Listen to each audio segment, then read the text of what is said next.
C'est un super exemple parce que en fait, on nous annonce l'apocalypse du monde du travail à cause de la robotisation, de l'automatisation, en disant les ouvriers, les travailleurs vont disparaître. Bon, la seule vérité économique qu'on connaisse, c'est que l'innovation n'a jamais tué l'emploi dans l'histoire récente de la société industrielle et de la société digitale. Ce qu'on voit en réalité, c'est que c'est pas l'ouvrier remplacé, c'est l'ouvrier augmenté.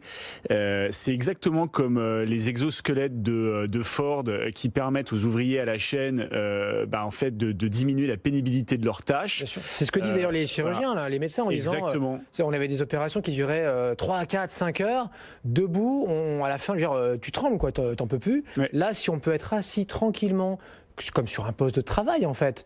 Le robot lui fatigue pas, hein. Il fait pas la grève, il continuera à l'assister comme tu dis, à l'augmenter et évidemment il ne va jamais le remplacer. En tout cas, non, c'est pas pour demain. C'est pas pour demain. Je pense que c'est pas du tout même pour après-demain. En fait, le chirurgien, il est évidemment absolument indispensable.